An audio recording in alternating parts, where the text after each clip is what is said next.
Minecraft creepypastas are terrifying, and today we're exploring some of the scariest, so let's do it. And let me know in the comments what Minecraft creepypasta scares you the most. In at 10, Herobrine. I had recently spawned a new world in single player Minecraft. Everything was normal at first as I began chopping down trees and crafting a workbench. I noticed something move amongst the dense fog. I thought it was a cow, so I pursued it, hoping to grab some hides for armor. It wasn't a cow though. Looking back at me was another character with the default skin, but his eyes were empty. I saw no name pop up, and I double checked to make sure I wasn't in multiplayer. He looked at me and then quickly ran into the fog. I continued on with the game as I expanded my world, and I saw new things that seemed out of place for the random generation to make. 2x2 tunnels, small perfect pyramids made of sand at the bottom of the ocean, and groves of trees with all their leaves cut off. I would constantly think I saw this other player in the fog, but never when I looked in that direction. I saved the map and went on the forums to see if anyone else had found this mysterious player, and I received a PM from the username Herobrine containing one word: stop. About a month had passed until I heard from someone again, and it was revealed that Herobrine was the brother of Notch, the game's developer.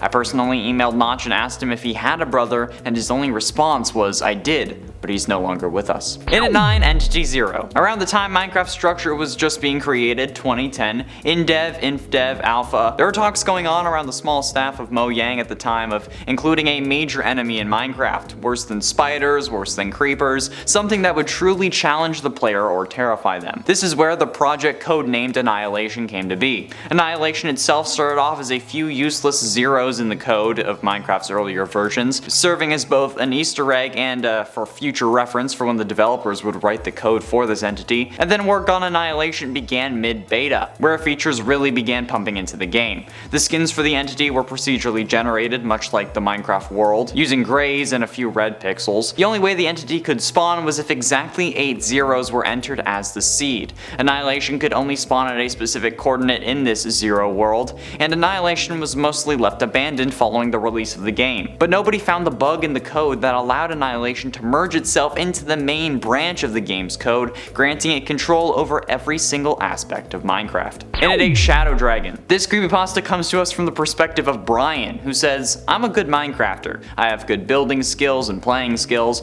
but one day I experienced something that I will always remember. On Saturday evening when I was making a new map with my friend, we got a bit bored of building. Then we decided to go on one server, and the story starts there. We went over to a server and noticed that it loaded slower. It took 20 seconds when usually it would take 5. When we loaded, the textures also looked darker, and we were the only ones on. We explored the server to find almost no mobs except for a few zombies, and then we started to walk slower, as if we were being forced. The screen got darker, creepy music started playing in the background, and then the screen got very dark, barely visible. We saw a new player join the game called Shadow Dragon, and we got a closer look at him, and he kind of looked like the Ender Dragon, but darker. He had dragon wings and a tail, and looked at us and said, 'Get ready. If you lose, you and your friend will be eaten, but if you win, you'll be left alone.' And then we got disconnected from the server with the words, 'The one who cannot escape will suffer.' In at 7, the Scream of the End. The usual stories of Minecraft will always go to Herobrine, about how he lives and how he's a lot more than code, but have you ever wondered about the Endermen, and whether they have any secrets about them? Everyone who has played Minecraft is very familiar with them by now, and while they can be hard to find in the overworld, many have visited their home in the end.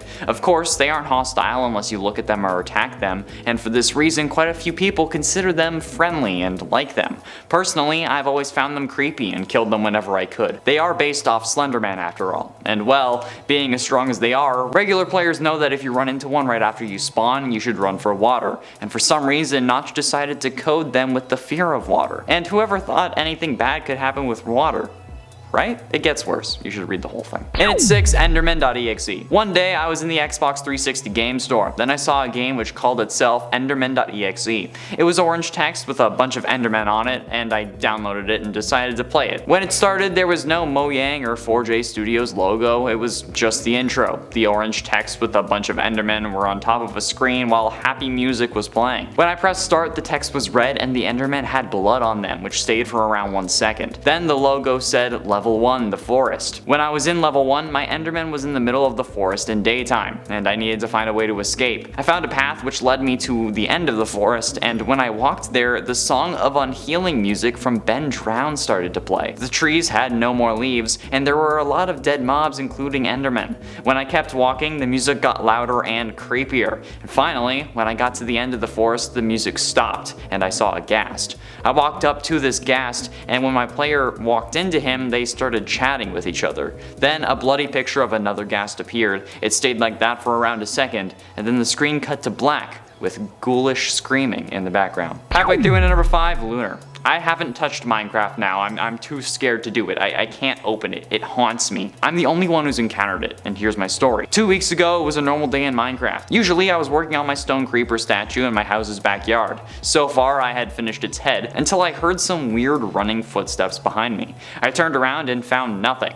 With this strange occurrence, I grew suspicious, but not for long as I started to go back to my creeper statue. But in a moment, the footsteps returned once again, and this time I turned around faster, but still found nothing. Strangely, I thought of this as an in-game error sound effect or ambient sound, so I chose to ignore the footsteps and continue building my creeper. It was nighttime when I finished the stone creeper, and I got home inside fast as I was afraid of hostile mobs, and then those weird footsteps started outside. In it for the darkness of the Farlands. My server, which actually me and my best friend in Canada own, was down because he hadn't paid the bill. My favorite server had also recently been reset, causing me to rage quit, and with nothing else to do, I decided to play Minecraft Beta 1.7.3 with single player commands. My cursor shifted over the gray buttons, single player, create new world, and I thought let's see how far I can go to get to the Farlands until I crash or lag out. Mistaking them for the Farlands coordinates, I teleported to someplace, and a smirk went across my face as the memories flooded in. A long time ago, I had posted a Minecraft forum topic about a glitch at 524.288x and y and its subsequent multiples where the terrain would mess up and cut off exactly at this spot. Something caught my eye though. The ice near the glitched corner was arranged in a pattern that slightly resembled a face.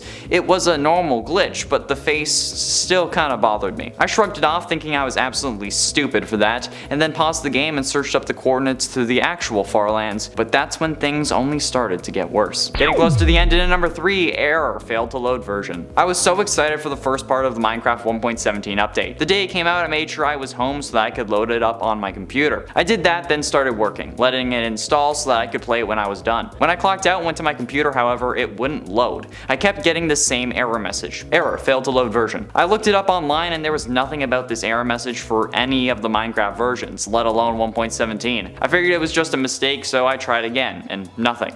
I tried giving it more memory, nothing. I closed all my background tasks, nothing. It got to a point where I just started clicking play over and over again to no avail. I started and I just couldn't stop. That was 3 days ago, and I haven't moved from this spot since. I haven't worked, I haven't ate, I haven't even drank water. I can't get myself to move. I need to play the new update. Error, error, error, error, error. Failed to load version. But ultimately, in at number 2, Disk 14. Loading into the new 1.17 world was underwhelming to say the least. With the update coming in 2 parts, the world hadn't really changed much aside from a couple of new blocks and textures as well as some animals. But one thing that I wasn't expecting and that I didn't see in any of the patch notes or websites talking about this update was a new music disc. This one was fairly easy to find. I found it right away in a dungeon that had spawned near the surface of a desert, and I brought it back to my base and just got to mining so I could find a diamond to make the jukebox. But when I played it, it wasn't what I expected. Disc 14 has similar vibes to 11 and 13. It starts off with walking on sand, then digging, then fighting off a couple of spiders. Then it changed. It was digging stone in a constant pattern as if it was strip mining. Then you could hear the faint sound of monsters being fought, and that's when it clicked. This was everything I had done since the start of my world.